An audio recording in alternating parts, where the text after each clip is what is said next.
네, 뉴욕 증시는 이제 전약 후강의 패턴을 보여주게 되면서 장 후반에 더 긍정적인 모습을 보였습니다. 자, 이러한 상승세를 국내로 한번 녹여보도록 하겠습니다. 자, 오늘은 바로자산 운용의 윤정식 이사 연결해 보겠습니다. 이사님, 안녕하세요. 네, 안녕하세요. 네. 자, 오늘 이사님과 볼 키워드 체크해 보겠습니다. 공개합니다. 월말 리밸런싱과 저가 매력 부각.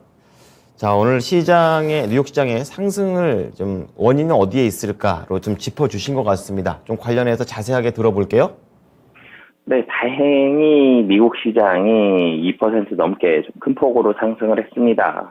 시장의 분위기를 좀 바꿔야 되는데 어떤 식으로 바뀔 것인가 이렇게 뭐 속절없이 떨어지진 않을 거였거든요. 어떤 식으로 하락이 멈추고 어떤 식으로 반등이 올 것인가라는 부분을 뭐 계속 고민을 많이 했었는데 이 월이 바뀌면서 9월에서 10월로 넘어가면서 월이 바뀐다는 이 분위기가 바뀌는 이런 현상으로 어떻게 보면은 시장이 좀 반등을 하는 이런 모습을 보여줬는데요. 우선은 9월 말에는 이 포트폴리오 리밸런싱 그리고 뭐 가격이 굉장히 좀 싸죠. 저가 매수가 유입이 됐습니다.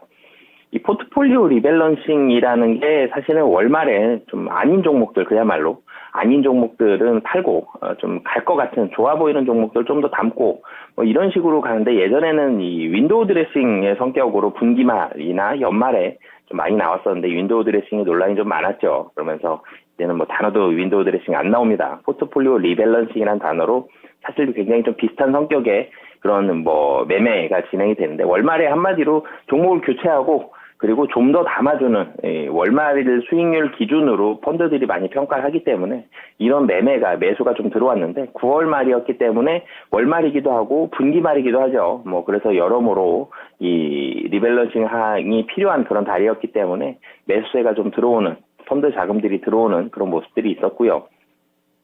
이 사실은 다른 이유가 있었으면 더 좋았죠. 뭐 미국에서 금리를 조금 더 조절한다든지 경기가 그래도 금리를 이렇게 빨리 올렸지만 그래도 경기가 여전히 좀 좋다. 영국에서 뭐 좋은 소식들이 좀 많이 뭐 부자 감세 이런 거 말고 다른 것들이 들려왔었으면 좀 더 강하게 올라가고 상승에 대한 지속성 좀 더 있을 것 같습니다. 뭐 이런 긍정적인 말씀 드렸을 텐데 사실은 좀 단발성으로 끝날 수 있는 그런 매수가 들어왔다는 게 조금은 아쉽지만 그래도 어찌됐든 지금 이렇게 많이 떨어진 지수에서 반등에 대한 빨간색 양봉을 다시 한번 볼 수 있는 그런 날이 또 왔기 때문에 뭐 이런 매수 뭐 나쁘진 않죠. 좀 아쉬운 부분이 있지만 뭐 아무튼 뭐 다시 미국 시장 얘기를 돌아와서 포트폴리오 리밸런싱하고 저가 매수가 유입이 됐고 당연히 시장 좋아졌죠. 국채 수익률 큰 폭으로 좀 떨어졌습니다. 뭐 여전히 3.5% 10년물 기준은 3.5% 이상이지만 3.6 넘어가 있죠.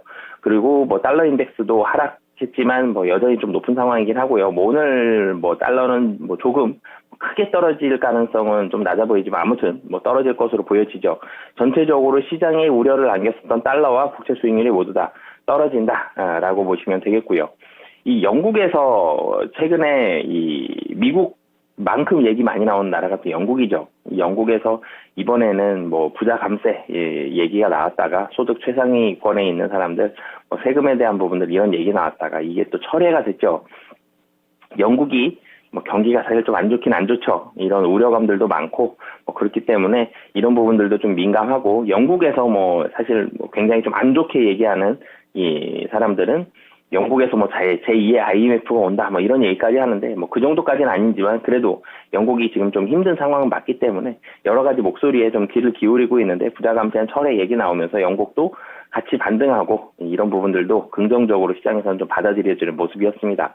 사실은 지표만 놓고 봤을 때는 이 ISM 제조 PMI가 좀 부진했죠. 8월보다 좀 감소했고 50을 조금 넘어서긴 했지만 굉장히 좀 부진한 그런 지표였는데도 불구하고 이 연말이라는 부분 그리고 가격이 굉장히 좀 많이 떨어졌다는 부분 이런 부분들이 이 ISM 제조 PMI가 부진했다는 부분을 모두 상쇄하고도 넘어갈 만큼 그러니까 이 한 1, 2주 전만 해도 이 정도의 ISM 제조 PMI가 나왔다 그러면 시장은 하락했을 겁니다. 아, 경기가 여전히 좀 좋지 않구나. 또 경기 침체 얘기 나오고 이러면서 좀 하락을 했을 텐데 시장이 어느 정도 좀 이성은 좀 찾아가는 부분이고 공포 심리가 좀 줄어들었다는 부분을 이 부분에서 좀 찾아볼 수 있을 것 같습니다. 지표가 부진했음에도 불구하고 이 지표 부진한 부분을 크게 받아들인다기보다는 이런 부분들은 이 시장에 어느 정도 선반영이 좀 되어 있고 지금 가격은 굉장히 좀 싸다. 이런 부분들이 시장에 좀 퍼지면서 이성을 좀 찾았죠. 그러면서 지표가 좋지 않았지만 그 외에 가격적인 매력이 지표가 부진한 부분을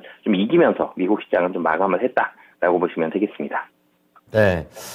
자, 9월에 글로벌 증시가 뭐 다 힘들었죠. 이제 그런 것에 대한 이제 새로운 달에 대한 기대감도 있고, 그리고 이성을 회복하고 있는 그런 시장이다. 이렇게 말씀해 주셨지만, 여전히 지수가 계속적으로 올라갈 수 있을까라는 것에 대한 의문은 들고 있습니다. 자, 그렇다면 국내 증시에서도 이러한 상승에 대한 부분 어떻게 녹여봐야 될지 궁금합니다. 우선 뭐 오늘 다 반등을 하겠죠. 우리나라도 그렇고요. 아시아에 있는 뭐 다른 나라 시장들도 마찬가지로 반등을 하면서 시작을 할 겁니다. 이 지난 금요일 국내 시장을 보면 시장이 좀 고민을 한 부분이 많이 보이죠. 십자형으로 이 차트가 끝났습니다. 뭐 코스피는 소폭 굉장히 좀 작은 그 음봉이 나왔고요. 코스닥은 아주 얇은 그런 양봉이 나왔었는데 시장이 고민 많이 했죠. 올려야 될 것인가 말 것인가. 가격은 싼 것 같은데 연휴 3일은 길고 좀 부담스러운 그런 이 시기이고 근데 가격은 너무 싸다. 이런 부분들을 많이 고민했다는 게 시장이 그런 차트에서 좀 느껴지는데 전체적으로 오늘은 확실하게 좀 양봉이 나올 것으로 보여지고요. 이 금요일 날 사실은 금요일이 아니라 이게 목요일이나 수요일이었다라면 양봉이 나왔을 겁니다. 근데 이제는 불확실성이 좀 줄어든 월요일이기 때문에 좀 좋은 양봉의 모습으로 시작할 가능성이 높아 보이고요. 미국 시장에서 좀 특징적이었던 부분이 테슬라가 좀 부진한 부분. 그러니까 저 2차 전지 전기차 굉장히 좀 긍정적인 코멘트를 이 시간에 많이 드렸었는데 테슬라가 이 생산에 대한 부분을 조금 줄였죠. 이런 부분들. 사실은 2차 전지와 전기차가 계속 뷰가 좋았던, 저도 긍정적으로 좀 말씀드렸던 그 이유가 이 다른 산업들, 업종들은 다 좀 축소가 되는 데 반해서 2차 전지와 그리고 자동차, 이 부분은 생산이라든지 이런 부분이 축소가 되지 않고 유지가 잘 되고 있었거든요. 이런 부분들을 긍정적으로 시장은 좀 받아들이면서 이 시장이 하락할 때도 어느 정도의 좀 대안이 될 수 있는 그런 섹터였는데 테슬라의 이런 큰 폭의 하락, 이런 부분이 국내 시장에는 당연히 2차 전지에는 조금은 좋지 않은 그런 영향을 미칠 가능성이 오늘은 좀 높아 보이고요. 오늘 그럼 반등을 할 것인데 그 반등에 대한 부분을 어떻게 볼 것인가를 좀 봐야 될 것 같습니다. 이 반등을 하는데 이 어떤 종목 먼저 그리고 그 어떤 종목이 좀 더 강하게 상승을 할 것인지 그리고 반등에 대한 지속성 여부를 좀 봐야 되는데 시장 반등에 대한 지속성을 봤을 때는 사실은 물음표가 많이 달리는 게 사실이거든요. 반등이 굉장히 오래 3일, 4일 갈 가능성은 좀 낮아 보입니다. 하루 이틀 정도 반등하고 그 다음에 추이를 보고 좀 쉬었다가 반등을 하거나 아니면 다시 재차 하락이 나올 수도 있거든요.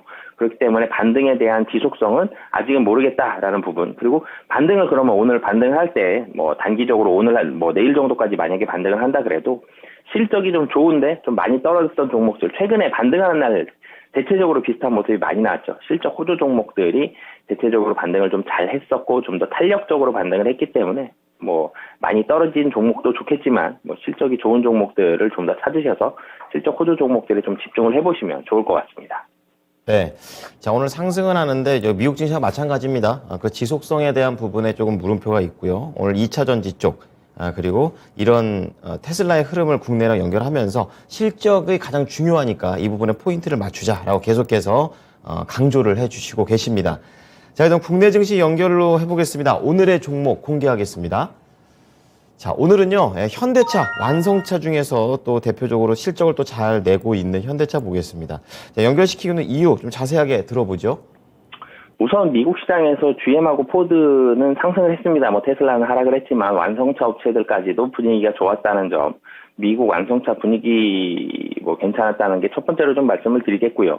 그리고 좀 전에도 제가 말씀을 드렸지만 시장의 반등이 지속되느냐라는 부분들을 봤을 때는 아직 이 물음표가 많이 달린다라고 말씀을 드렸죠. 이게 지속이 된다라 그랬으면은 많이 떨어졌던 이 기술주들 중에서 좀 골라봤을 텐데 이 기술주들 아직까지도 분명히 단기적으로 하루 정도는 반등을 좀 강하게 할 텐데 그 이후에 봤을 때는 예를 들어 대표적으로 카카오 네이버 같은 종목들 굉장히 좀 많이 하락을 했는데 추세적으로 다시 반등을 하느냐 시장이 반등을 해서 굉장히 좀 좋게 올라간다라면 같이 강하게 올라가겠는데 실적이 좀 많이 찍히는 종목들 위주로 좀 단기적으로 반등할 때는 안정성도 같이 봐야 되기 때문에 그리고 단기적으로도 최근에 실적 좋은 종목 탄력이 좋았다는 점 이런 부분들 말씀을 드렸고요. 그 실적 호조, 좀 뭐, 사실 비슷한 얘기긴 한데, 실적이 호조세를 보여주면서 낙폭 과대 종목들, 이런 쪽으로만 집중을 좀 해봐야 될 것 같습니다. 이 반등이 만만치 않아요. 분명히 시장의 분위기가 뭐 한 2, 3일 뒤에 다시 안 좋게 바뀔 수도 있기 때문에, 그렇게 되면 또 ISM 제조업 PMI 얘기가 다시 나올 수도 있거든요.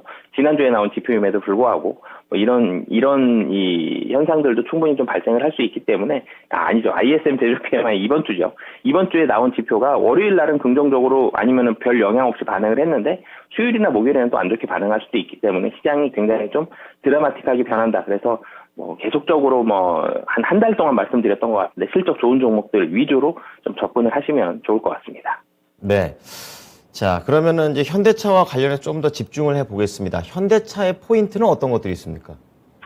네, 뭐 가장 중요한 게 뭐 계속 말씀드렸죠. 실적이 좋습니다. 3분기 실적이 계속적으로 이 실적에 대한 이 컨센서스가 계속 올라가고 있거든요. 실적의 컨센서스가 올라가는 것도 좋은데 그 실적이 뭐 이 컨센서스도 더 상회할 것으로 보여집니다. 3분기 영업이익이 한 3조 3,500억 정도. 굉장히 크죠. 분기 영업이익입니다. 컨센서스를 한 20% 이상 상회할 것으로 보여지는데요.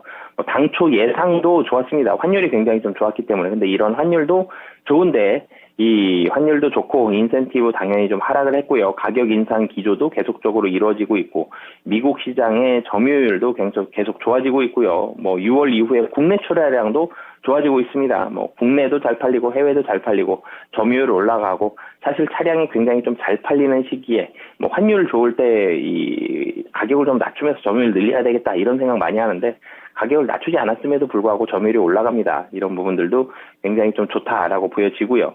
그리고 밸류에이션이 굉장히 좀 좋습니다. 지금 현대차도 뭐 국내 시장의 하락을 피해 갈 수가 없었습니다. 뭐 조금 버티다가 결국은 이기지 못하고 20만 원 정도에서 하락하면서 뭐 17만 원대 중반까지 하락을 했는데요. 뭐 PER 당연히 10배 미만이고요. 확실히 한 6배 정도대에서 움직이고 있고 PBR도 0.6배 정도 수준입니다. 실적이 올라가고 있는 회사인데 PBR이 1배를 한참 못 미치고 있다는 부분, 뭐 이런 부분들은 굉장히 좀 긍정적이다라고 보여지기 때문에 실적이 올라가는 종목인데 가격도 싸다라는 포인트로 접근을 해보시면 좋을 것 같고요. 뭐 가격 전략 좀 같이 말씀을 드리면 지금 이평선 다 깨고 내려왔습니다. 근데 이런 종목이 대형주들 포함해서 한두 종목이 아니죠. 워낙 좀 많이 떨어졌는데 반등에 대한 탄력도는 뭐 실적이 좋기 때문에 굉장히 좀 좋을 것이다라고 보여져서요. 뭐 21선을 살짝 상회하는 한 19만 5천 원 정도. 그러니까 지금보다 한 10% 좀 넘는 수익률이죠. 이 정도까지는 상승 가능하다라고 보여집니다. 짧게만 코멘트 좀 부탁드리는 게 지금 방금 전에 속보 나온 것 중에서 이제 인플레법에도 불구하고 9월 판매량이 현대차가 기아차 좋다 이렇게 있는데 이건 내연 기관까지 포함이 돼 있는 건데 또 다른 내용을 보면 전기차 판매가 줄어들었다라는 부분도 동시에 나왔거든요. 그래서 이 목표 주가를 짧게 보는 게 더 전략이 맞다고 보면 될까요? 사실 이 전기차가 우려감이 계속적으로 나올 거고 이거에 대한 해결법을 현대차도 그렇고 정부도 그렇고 계속적으로 좀 모색을 할 텐데요. 단기적으로 영향을 미칠 수는 있습니다. 하지만 미국에서의 전기차, 현대차는 길게 봤을 때 그럼 미국 시장 포기할 거냐 그리고 미국에서 현대차를 포기할 거냐 이럴 수가 없거든요. 조금 더 길게 봤을 때는 좋기 때문에 단기적으로는 뭐 19만 5천 원 정도 보시고 뭐 조금 더 길게 보시는 분들은 전기차 뭐 기대하셔도 좋다라고 말씀드리겠습니다. 네, 잘 참고해 보겠습니다. 고맙습니다, 이사님. 네, 감사합니다. 네. 자, 현대차였습니다. 단기 목표가 19만 5천 원 제안을 좀 드렸고 전기차에 대한 부담감을 크게 가질 필요는 없다라고 얘기해 주셨으니까요. 이 부분 참고해 보시기 바랍니다. 지금까지 투자 판단에 도움이 될 수 있는 정보를 제공해 드렸습니다. 하지만 특정 종목의 상승과 하락을 보장하지는 않으니까요. 이 부분 참고해 주시기 바랍니다. 10월 첫 거래일 힘있게 시작하십시오. 고맙습니다.